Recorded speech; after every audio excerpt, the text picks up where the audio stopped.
जय गुरुदेव। आनंद लहरी। सौंदर्य लहरी 103 श्लोकों का एक वृहत स्तोत्र है जो श्री 1008 आदि शंकराचार्य शंकर भगवत्पाद का विरचित है। इस स्तोत्र में भगवती की स्तुति की गई है। कविता और साहित्य की दृष्टि से भी इसका ध्यान ऊंचा है, परंतु विवर्तवाद के प्रवर्तक की लेखनी से निकला हुआ यह स्तोत्र तांत्रिक उपासना के रहस्यों पर प्रकाश डालता है और साथ ही प्रक्रियात्मक योग साधन की आवश्यकता सिद्ध करता है। इसलिए साधकों के लिए इसका विशेष महत्व है।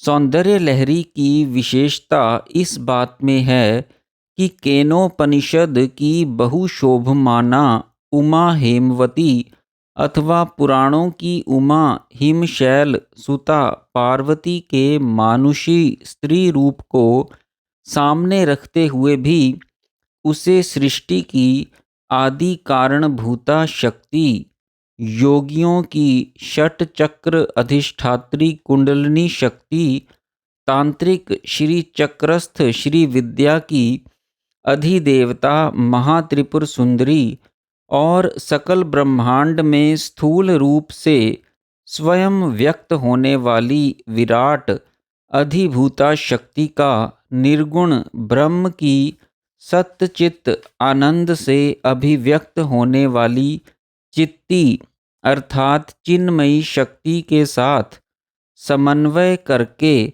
अद्वैतवाद का ही प्रतिपादन किया गया है।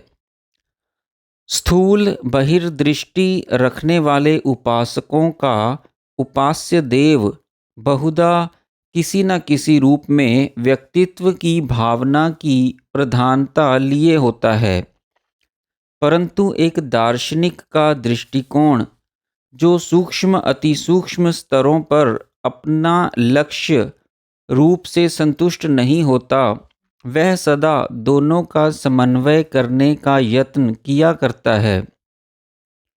जैसा कि श्री भगवान स्वयं गीता में कहते हैं कि बुद्धिहीन मनुष्य मुझ अव्यक्त को व्यक्ति मापन मानते हैं, क्योंकि वे मेरे उत्तम अव्यय प्रभाव को नहीं जानते। शिव शक्ति।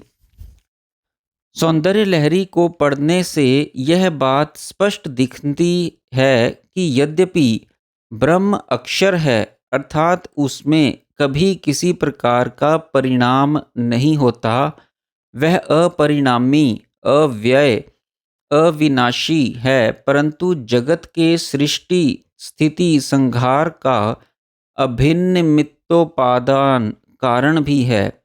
इसलिए वह सर्वशक्तिमान है। शक्ति शक्तिपात से भिन्न नहीं कही जा सकती और ना वह शक्तिपात से पृथक ही हो सकती है।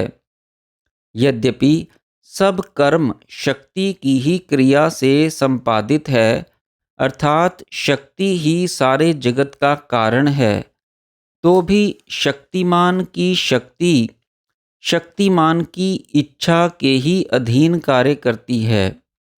स्वतंत्र रूप से उसकी कोई सत्ता नहीं होती, या यूं कहें कि शक्तिमान की इच्छा ही शक्ति है, परंतु वह उसका अंग भी नहीं कही जा सकती, अर्थात दोनों में अंग अंगी का संबंध नहीं है।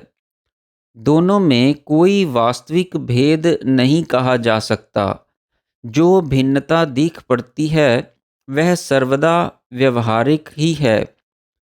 पहले शक्तिमान में इच्छा अथवा संकल्प के रूप में उसका उदय होता है, फिर वह क्रिया और ज्ञान रूप धारण कर लेती है। इच्छा, क्रिया और ज्ञान के रूपों में अभिव्यक्त होने पर भी शक्ति एक ही है और शक्तिमान का परिणाम अथवा विकार नहीं है, क्योंकि वह ब्रह्म अपरिणामी है। श्वेत अश्वेत उपनिषद का कथन है कि ब्रह्मवादियों के समाज में यह प्रश्न उपस्थित हुआ कि हम कहाँ पैदा हुए, हम किसके आधार पर जीवित और प्रतिष्ठित हैं और किसके कारण सुख दुख के चक्कर में पड़े हैं। उन्होंने ध्यान योग द्वारा देखा कि सब का कारण एक शक्ति ही है, जड़ नहीं वर्ण देवात्मिका चेतन शक्ति है। यह हम कह चुके हैं कि शक्ति शक्तिमान की इच्छा के परतंत्र है, अथवा यह शक्तिमान की ही अभिव्यक्ति है। ब्रह्म सूत्र अध्याय 1 पाद 4 सूत्र 3 के भाष्य में शंकर भागवतपाद कहते हैं कि हम तो जगत की प्राग अवस्था परमेश्वर के अधीन मानते हैं, ना कि स्वतंत्र, क्योंकि वह अर्थवती अर्थात सार्थक है। उसके बिना तो परमेश्वर का सृष्टि करना भी सिद्ध नहीं होता। शक्ति रहित परमेश्वर में प्रवृत्ति का अभाव होने के कारण। शक्ति का लहरी रूप। इस स्तोत्र के प्रथम 41 श्लोकों का पूर्वार्ध आनंद लहरी और पूरा स्तोत्र सौंदर्य लहरी के नाम से विख्यात है। आनंद लहरी के अध्यात्म और सौंदर्य लहरी से भौतिक विराट पक्ष समझना चाहिए। ब्रह्म की सत शक्ति के आधार पर भौतिक सृष्टि की प्रतीति होती है और सत्य चित्त शक्ति के आधार पर चेतन जगत की। ब्रह्म का आनंद स्वरूप सत शक्ति में प्रियता अर्थात सौंदर्य का भाव जागृत करता है और चेतन स्तर पर आत्म आनंद का। आनंद की लहरियों का अनुभव मानसिक एवं बौद्धिक है ही। जड़ चेतन नाम रूपात्मक पदार्थों का सौंदर्य भी लहरियों की ही रचना है। यह बात सर्वसाधारण की समझ में नहीं आती, परंतु वास्तव में ऐसा ही है। श्रुति का वचन है कि सारा विश्व आदि शक्ति प्राण के स्पंदन का परिणाम है। आधुनिक भौतिक विज्ञान की वेव थ्योरी भी इसी बात का समर्थन करती है। हमारे एक परिचित महात्मा ने कहा कि एक लड़के पर भगवती के आवेश का प्रादुर्भाव होता है। उन्होंने आवेश की अवस्था में पूछा कि हे भगवती, आपका स्वरूप क्या है? उत्तर मिला कि हम आदि शक्ति की लहरी हैं और सारा विश्व भी उसकी लहरियों से निर्मित है। अर्थात जहाँ सच्चिदानंद की शक्ति की लहरियों के अतिरिक्त कुछ नहीं है। जबकि शक्ति की शक्तिमान से पृथक स्वतंत्र सत्ता नहीं, तो शक्ति की महिमा का स्तवन करना शक्तिमान का ही गुणगान करना है। किसी मनुष्य की वीरता अथवा कला कौशल की बढ़ाई करने से उस मनुष्य की ही बढ़ाई समझी जाती है। इसी प्रकार आदि शक्ति की उपासना, पूजन, स्तवन आदि भी परमात्मा की ही उपासना, पूजन अथवा स्तवन है। प्रयोजन। प्रत्येक ग्रंथ में 4 अंग हुआ करते हैं: प्रयोजन, विषय, उपाय और संबंध। पाठक को किसी भी ग्रंथ का स्वाध्यायन करने से पहले यह जानना आवश्यक है कि ग्रंथकार का इस ग्रंथ के लिखने में क्या प्रयोजन है, उसका विषय क्या है, अपने प्रयोजन की सिद्धि के लिए ग्रंथकार ने क्या क्या उपाय अथवा साधन बताए हैं, और अंत में यह भी जानना आवश्यक है कि इन तीनों का परस्पर क्या संबंध है।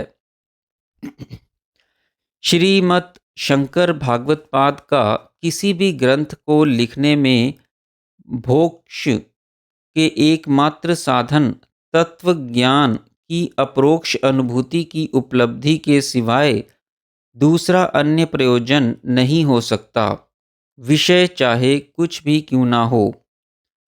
सौंदर्य लहरी का विषय भगवती का स्तवन है। स्तुति मनन का एक साधन है जिससे तत्व दर्शन और तत्व दर्शन के अपरोक्ष ज्ञान होता है। जो कोई शंका करे कि योग और उपासना कर्म कांड के विषय हैं और कर्म का फल ज्ञान नहीं होता, तो उसको यह समझना जरूरी है कि योग अथवा उपासना के बहिरंग और अंतरंग दो स्तर होते हैं। बहिरंग क्रियाएं कर्म प्रधान हुआ करती हैं, जिनका प्रयोजन मन को परमार्थ की ओर आकर्षित करना मात्र है। जैसे बालक की पढ़ने में रुचि बढ़ाने के लिए पहले उसे खिलौनों के विचित्र खेलों द्वारा किंडरगार्टन की आधुनिक पद्धति के अनुसार खेल में ही प्रवृत्त किया जाता है। उपासना का बाह्य कर्मकांड ज्ञान का कारण नहीं, परंतु उपासना के समय उपासक का चित्त भावना से युक्त होता है। भावना रहित उपासना प्राणहीन समझनी चाहिए। भावना और ध्यान ही उपासना और योग के बाह्य कर्म आडंबर रूपी स्थूल शरीर में प्राण का काम करते हैं। उपासना के अंतरंग स्तरों पर प्रगति होने के साथ साथ बाह्य कर्मकांड का आडंबर स्वयं छूटने लगता है।